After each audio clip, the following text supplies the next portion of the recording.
Hi, I am Rohan Sharma, your financial coach. आज exchange traded fund series में हम बात कर रहे हैं module number 4 which is on benefits and risk of ETF। इस मॉड्यूल में हम डिस्कस करेंगे ETF के बहुत सारे benefits over other investments, ETF के रिस्क और ETF versus other Indian investments. अगर हम ETF को स्टॉक से, गोल्ड से, म्यूचुअल फंड से या FD से अगर कंपेयर करें तो ETF कहाँ स्टैंड करता है वो हम समझने की कोशिश करेंगे इस पूरे मॉड्यूल में। सो चलिए डिस्कस करते हैं in detail the benefits and risk of ETFs। So ETF के बेनिफिट्स की बात करें तो ETF एक ऐसा प्रोडक्ट है जो कि कंबाइन करता है स्टॉक्स एंड म्यूचुअल फंड्स को combinedly. So the some benefits of stocks and some benefits of mutual funds combinedly creating a ETF.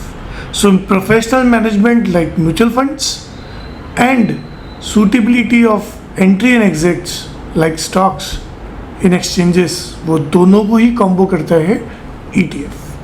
ETF के और भी बहुत सारे बेनिफिट्स हैं, जैसे कॉस्ट इफेक्टिव होना, बहुत कम low expense ratio because passive fund investment है, कोई एक्टिवली फंड मैनेजर्स को सिलेक्शन नहीं करना स्टॉक्स को। So lower expense ratio as compare to mutual funds, active mutual funds. Highly liquid है, you can buy and sell at any time because it is listed in exchange. So आप कभी भी market hours में इसको खरीदिए बेच सकते हैं। इसके अलावा ट्रांसपेरेंसी है बिकॉज जो भी होल्डिंग्स इंडेक्स के अंदर हो रहा है, जिस वेटेज पे हो रहा है, जिस नंबर ऑफ स्टॉक्स के साथ हो रहा है, वो आपको क्लियरली डिफाइंड है। इसके अलावा आप बास्केट ऑफ सिक्योरिटीज़ को इन्वेस्ट कर रहे हैं तो आपको डाइवर्सिफिकेशन का बेनिफिट भी देखने को मिलेगा। Apart from that mutual fund से ज़्यादा टैक्स एफिशिएंट है और आप इजीली अपनी वेल्थ को बिल्ड कर सकते हैं efficiently for a longer period of time. So ETF के बहुत सारे बेनिफिट्स हैं, उन सब को डिटेल में समझने की कोशिश करते हैं। सबसे पहला बेनिफिट जो हम डिस्कस कर रहे हैं, सुपर लो कॉस्ट। अगर निफ्टी 50 ETF की बात करें तो एक्सपेंस रेशियो जस्ट 0.04% होता है। अगर आप 1 लाख का इन्वेस्टमेंट कर रहे हैं तो आपकी cost generally 40 rupees per year आपको पे करना पड़ेगा। 10 लाख का इन्वेस्टमेंट कर रहे हैं तो 400 रुपये, और 20 साल का अगर टोटल फीस लगाएंगे तो 9,500 रुपया you have to pay for whole of your investment for 20 years, जो कि बहुत कम है as compare to other workouts. अगर इंडेक्स म्यूचुअल फंड्स की बात करें कॉस्ट वाइज तो एक्सपेंस रेशियो 0.20% रहता है which is 200 rupees, and 20 years के लिए जाएंगे तो 47,000 रुपीज़। इसी को अगर आप एक्टिव म्यूचुअल फंड्स की तरफ लेके जाएंगे तो एक्टिव म्यूचुअल फंड्स का एक्सपेंस रेशियो है 1.50%, जो कि 1 साल का 1 लाख पे 1,500 रुपये के आसपास आता है। और अगर आप इसको 20 साल के लिए सोच रहे हैं तो 3.5 लाख रुपीज़ आपको फीस पे करना पड़ेगा ऑन 1 लाख रुपीज़ एक्सपेंस। सो आप सोच सकते हैं, आप से समझ सकते हैं कि कितना बड़ा expense ratio on 10 lakh rupees आपको पे करना पड़ेगा एज़ कम्पेयर टू ETF जो 9,500 रुपया चार्ज कर रहा है फॉर 20 ईयर्स, और यहाँ हमें पे करना पड़ रहा है 3.5 lakh rupees for 20 years on a investment of 10 lakh rupees in ETF और in active mutual funds. So बहुत ही high side active mutual funds का कॉस्टिंग रहता है एज़ कम्पेयर टू ETF। दूसरा अगर हम बात करें बेनिफिट का, then it will be diversification. Instant diversification आपको मिल जाता है। 1 यूनिट खरीदिए, 50 कंपनीज का डाइवर्सिफिकेशन इज़ रेडी। अगर सेक्टर्स में भी जाके इन्वेस्ट करना है तो you can do a sector ETF। सो बहुत ही ईजी चीज़ है। जैसे येस बैंक कोलैप्स हुआ तो एक स्टॉक आउट ऑफ 50 इफेक्ट करेगा तो मैक्सिमम लॉस आपके पोर्टफोलियो में 2% का आएगा। बट अगर मैं स्टॉक ही येस बैंक का लेके बैठा हूँ तो हो सकता है मेरा पोर्टफोलियो 10-20% भी करेक्ट हो जाए, या खाली येस बैंक अगर इन्वेस्ट करके बैठा हूँ तो 100% भी लॉस हो सकता है। सो यहाँ एग एनालॉजी चलता है, जहाँ 50 एग्स इन अ बास्केट में हम ना रख के 50 डिफरेंट टाइप ऑफ बास्केट्स में हम कंसिडर कर रहे हैं। इसके अलावा transparency is the third major benefit because ETF portfolios updated होते रहते हैं। उसका जो डिस्क्लोज डेली NAVs जो है वो लाइव चलता है। आपको एग्जैक्टली मार्केट मेकर्स मिलते हैं जो आपकी बाइंग एंड सेलिंग को स्मूथ आउट करते हैं, and you can entry and exit eight any time during the exchanges. So active mutual funds की तरह आपको डेली बेसिस पे आपकी ट्रांसपेरेंसी जो है वो आपको वर्कआउट होती है।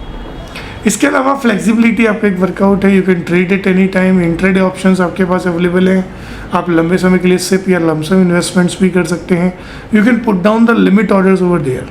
लिमिट ऑर्डर का मतलब है कि जब भी मेरे को अपने टारगेट्स पूरे मिल जाएं या जब भी मुझे ड्रॉप के ऊपर अगर परचेज करना है प्राइस ड्रॉप होने पे, तो वो लिमिट ऑर्डर्स के थ्रू इजीली अवेलेबल हो सकता है। इसके अलावा फिफ्थ बेनिफिट ये है कि आप इजीली बहुत सस्ते प्राइस पे आप इंडेक्स के बेनिफिट्स ले सकते हैं with just investing in single unit. So आप निफ्टी जैसे इंडेक्स को जो 25,000 का चल रहा है उसको हम 250 रुपीज़ पर यूनिट पे परचेज़ कर सकते हैं। गोल्ड जो आज 1,35,000 चल रहा है, हम 135 रुपीज़ में परचेज़ कर सकते हैं। नेस्डेक 100 जो 12,000 का प्राइस चल रहा है, हम 120 रुपीज़ यूनिट्स पे परचेज़ कर सकते हैं। बैंक 20 जो 55,000 का प्राइस चल रहा है उसको हम 550 रुपीज़ में परचेज़ कर सकते हैं, which is a very small amount over there. So friends, अब बात करते हैं रिस्क ऑफ ETF के ऊपर, क्योंकि आप स्टॉक मार्केट्स में इन्वेस्ट कर रहे हैं, वेदर आप थोड़ा सा डाइवर्सिफाई कर रहे हैं, बट रिस्क आपके ऊपर एप्लीकेबल होता है। जैसे मार्केट रिस्क आपके ऊपर हो सकता है, अगर ओवरऑल मार्केट ही गिर रहा है तो आपके इंडाइसेस ETF भी गिरेंगे। सेक्टर रिस्क भी हो सकता है, अगर हमने सेक्टरी और थीमेटिक ETFs में इन्वेस्ट कर रखा है और सेक्टर्स लगातार अंडर परफॉर्मिंग है तो हमें भी रिस्क क्रिएट हो सकता है। करेंसी रिस्क भी आपको वर्कआउट करेगा, अगर इंटरनेशनल ETF में आप इन्वेस्टेड हैं और एक्सचेंज रेट्स अगर कहीं पे स्ट्रॉन्ग हो जाता है होम करेंसी का, तो आपको करेंसी रिस्क भी इन्वॉल्व होता हुआ दिखेगा। लिक्विडिटी रिस्क भी वर्कआउट कर सकता है, लो ट्रेडिंग अगर वॉल्यूम्स कुछ ETFs में अगर हैं तो आपको लिक्विडिटी रिस्क भी हो सकता है। इसके अलावा ट्रैकिंग एरर रिस्क, बिकॉज ये परफेक्टली रिप्लिकेट नहीं करता है, आपने टॉप 50 बास्केट को परचेज़ किया है, सो इंडेक्स और उसमें ट्रैकिंग एरर्स रहते हैं, बट वो बहुत ही मिनिमम है, 0.03% के आसपास के ट्रैकिंग एरर्स होते हैं जो कि मैनेजेबल हैं, आप उसको वर्कआउट कर सकते हैं। सो अगर आप अपने रिस्क को मैनेज कर लेंगे तो आप ऑब्वियसली आपका इन्वेस्टमेंट्स बहुत अच्छा वर्कआउट करेगा।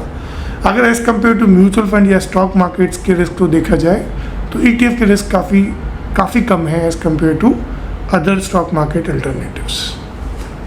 सो कुछ रिस्क को डिस्कस करने की कोशिश करते हैं। जैसे मार्केट रिस्क की अगर बात करेंगे तो अगर ओवरऑल मार्केट ही फॉल कर रहा है या निफ्टी फॉल कर रहा है बहुत तेज़ी से, 15% या 38% इन कोविड में फॉल हुआ था या ग्लोबल फाइनेंशियल क्राइसिस में ये फॉल हुआ था, तो आपका ओवरऑल मार्केट अगर गिरेगा तो 101% आपके ऊपर भी इसका इम्पैक्ट देखने को मिलेगा। ETF कोई रिस्क फ्री प्रोडक्ट नहीं है, आप ये कह सकते हैं डाइवर्सिफाइड है, रिस्क थोड़ा डाइल्यूटेड है, बट रिस्क तो रहेगा। इसके अलावा सेकंड रिस्क है लिक्विडिटी रिस्क, तो लिक्विडिटी रिस्क भी आपका वर्कआउट हो सकता है। डेली वॉल्यूम जनरली 50,000 यूनिट से ऊपर होना चाहिए, तभी आपको उन ETFs में इन्वेस्ट करना चाहिए। असेट अंडर मैनेजमेंट 100 करोड़ से ऊपर होना चाहिए, तभी आप इन्वेस्ट करें। और बिड और आस्क का स्प्रेड जो है वो 10 पैसे से ज़्यादा का डिफरेंस नहीं होना चाहिए इन दैट सिनेरियोस। इसलिए लोग बोलते हैं कि इनिशियली जब आप इन्वेस्ट करना स्टार्ट कर रहे हैं निफ्टी के ऊपर, निफ्टी 20 के ऊपर आप इन्वेस्ट करें जिसके अंदर बहुत अच्छी लिक्विडिटी जो है वो मेनटेन्ड है। इसके अलावा ट्रैकिंग एरर्स भी हो सकते हैं, जैसे निफ्टी इंडेक्स अगर रिटर्न्स दे रहा है 15.20% का और निफ्टी 50 ETF अगर आपको एक्चुअल रिटर्न्स दे रही है 15.16 का, बिकॉज एक्सपेंस रेशियो भी आपको बियर करना पड़ेगा उसके अंदर, तो वो ट्रैकिंग एरर्स मैनेजेबल है as compare to mutual funds and stock markets. इसके अलावा देखेंगे तो रिस्क फैक्टर्स भी आपको दिख सकते हैं। 4th एंड 5th रिस्क में हम देखेंगे तो कोई एक्टिव मैनेजमेंट नहीं है, सो एक्टिव मैनेजमेंट नहीं होने के कारण रिस्क थोड़ा सा डाइल्यूटेड है, पैसिव इन्वेस्टमेंट्स हैं, बट एक्टिव मैनेजमेंट अगर नहीं है तो उसके एक्सपेंस रेशियोज भी आपके यहाँ मैनेजेबल हैं जो कि आप सेव कर रहे हैं। सो लॉन्ग टर्म ओरिजिन की अगर हम बात करें तो आप इजीली अपना रिस्क मैनेज कर सकते हैं। निफ्टी 50 इटसेल्फ एक ऑटोमेटिकली वीक कंपनीज को रिमूव कर देता है, तो इसके कारण भी मैनेजमेंट हमेशा स्ट्रांगली रहता है। और स्मॉल एक्टिव जो म्यूचुअल फंड कंपोनेंट्स हैं डाउन साइड रिस्क के लिए, आप उसे भी ऐड कर सकते हैं, like gold and defensive sectors, जिसके थ्रू आप अपने फंड मैनेजमेंट्स को और अच्छे तरीके से एक्टिवली रिस्क को कम कर सकते हैं। इसके अलावा टैक्स कंप्लाइंस कॉम्प्लेक्सिटीज़ भी अलग हैं। जैसे अगर आप इक्विटी ETF में हैं जैसे निफ्टी 50 या सेक्टर, तो 20% flat short term capital gain आपके ऊपर लागू होगा, 12.5% आपका गेन होगा over and above 1 year. Gold ETF पे बात कर रहे हैं तो जो as per the slab rates हैं वही लगेंगी। 12.5% विदाउट इंडेक्सेशन आपका लॉन्ग टर्म ETF लगेगा। फंड ऑफ फंड्स पे अगर आप जा रहे हैं तो स्लैब रेट्स या 12.5% विदाउट इंडेक्सेशंस आपको चार्ज होगा उस सिनेरियोज में। सो टैक्स कॉम्प्लेक्सिटीज़ भी हैं, एक्टिव मैनेजमेंट भी नहीं है, और इसके अलावा और दूसरे ETFs के डिफरेंशियल्स भी आपको देखने को मिल सकते हैं। सो ETF के रिस्क मैनेजमेंट का अपना एक चेकलिस्ट है, उसको भी समझना बहुत ज़रूरी है। जैसे आपको अपना पता होना चाहिए कि आपका इन्वेस्टमेंट ऑब्जेक्टिव्स क्या है, आपका पर्पस क्या है ETF में इन्वेस्ट करने का, उसके हिसाब से ही आप अपने ETF को चूज़ कर सकते हैं। डाइवर्सिफाई वाइसली कीजिए, जैसे मैंने आपको बताया 50 ब्रॉडर इंडेक्सेस भी लीजिए, ज्योग्राफीज़ भी लीजिए, गोल्ड को भी रखिए, सेक्टर्स को भी रखिए, जिससे आप एक अच्छा बैलेंस्ड ETF को डाइवर्सिफाई कर पाएँ। एक्सपेंस रेशो को चेक करते रहिए, बिकॉज कंपनीज़ के अगर एक्सपेंस रेशो ज़्यादा होंगे तो लॉन्ग टर्म में इम्पैक्ट आपके ऊपर ज़्यादा आएगा। रिव्यू करते रहिए परफॉर्मेंसेस को, इसके अलावा रिस्क लेवल को मॉनिटर करते रहिए और स्टे इन्वेस्टेड रहिए, रीबैलेंस करते रहिए, हेज करते रहिए अपने पोर्टफोलियोज़ को, जिससे आप बहुत अच्छे रिटर्न्स अर्न कर पाएँ over long period of time. So risk management checklist बहुत इंपॉर्टेंट है। ये सारे चेकलिस्ट आपको मैनेज करने चाहिए while you are investing in ETF। अब हम लास्ट बात कर रहे हैं ETF और अदर इंडियन इन्वेस्टमेंट्स के डिफरेंसेस के ऊपर। So ETF versus FDs versus public provident funds and mutual funds, इन सभी इन्वेस्टमेंट्स को हम कंपेयर करना चाहते हैं। ETF आपको पता है वो मार्केट लिंक्ड है, जो कि इन्वेस्ट करती है इंडाइसेस के ऊपर। FDs give you fix interest.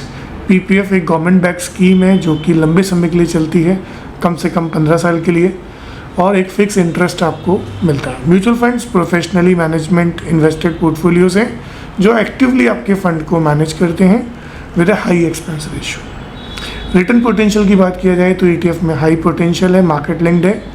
FDs low to moderate है, PPF भी मॉडरेट है, म्यूचुअल फंड्स भी हाईली मार्केट लिंक्ड वर्कआउट करती है। रिस्क लेवल की बात किया जाए तो मॉडरेट टू हाई रहेगा म्यूचुअल फंड्स और ETF में, और PPF और FDs में वो लो रहता है। लिक्विडिटी की बात किया जाए तो ETF में बहुत हाई लिक्विडिटी है, you can trade at any time. Mutual funds में भी हाई लिक्विडिटी है, you can redeem eight any time. PPF और FDs में जनरली लो रहता है लिक्विडिटी। टैक्स एफिशिएंसी की बात किया जाए तो long term capital gain benefits आपको मिल सकते हैं, टैक्स एफिशिएंट्स LTCG बेनिफिट्स भी आपको मिलते हैं म्यूचुअल फंड्स में। FDs as per your tax slabs वो चार्ज होगा।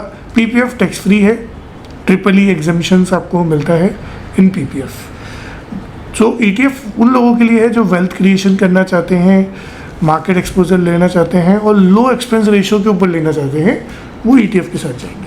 जिनको हाई एक्सपेंस रेशियो के साथ में वेल्थ क्रिएशन करना है और प्रोफेशनली एक्टिवली फंड मैनेज करवाना है, वो म्यूचुअल फंड के साथ जाएंगे। जिनको safe return short term goals के लिए करना है वो FDs के साथ, और जिनको लॉन्ग टर्म सेविंग्स करना है, टैक्स सेविंग गोल्स है जिनका, वो PPF के साथ जाना पसंद करेंगे। सो बहुत ही अच्छे अल्टरनेटिव्स हमारे पास अवेलेबल है, जिसमें ETF काफ़ी एग्रेसिवली सेलेक्ट किया जाता है by investors. So when ETF may not be suitable for you, अगर आप बहुत छोटे समय के लिए इन्वेस्ट करना चाह रहे हैं तो ETF इज़ नॉट सुटेबल। अगर आप पोर्टफोलियो 30-40% गिरावट नहीं झेल सकते हैं तो सेक्टर ETF में नहीं जाना चाहिए। गारंटी रिटर्न्स आपको नहीं चाहिए, अगर चाहिए फिक्स रिटर्न्स ही चाहिए तो ETF आपके लिए नहीं बना हुआ।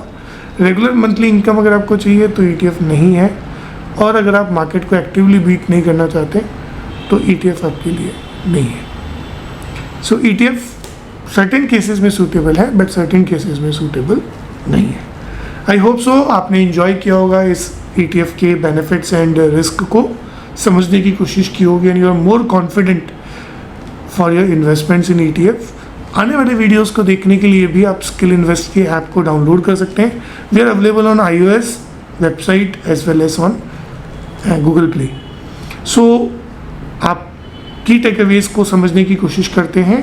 सबसे पहले बहुत सारे बेनिफिट्स हैं ETF को इन्वेस्ट करने के लिए, वो हमने समझने की कोशिश किया। कुछ रिस्क भी हैं, उनको भी हमने देखा, और हमने कंपेयर किया और दूसरे इन्वेस्टमेंट अल्टरनेटिव्स जो कि लॉन्ग टर्म के लिए वैलिडेट करते हैं, लाइक FDs, PPF और म्यूचुअल फंड्स। सो इसी तरीके के सिनेरियोज़ को देखने के लिए आप नेक्स्ट मॉड्यूल में बने रहें, हम उसमें समझेंगे कि step by step process that how you can invest your first purchase in ETF। सो आज के लिए बस इतना ही। आप सभी को thanks and have a nice day.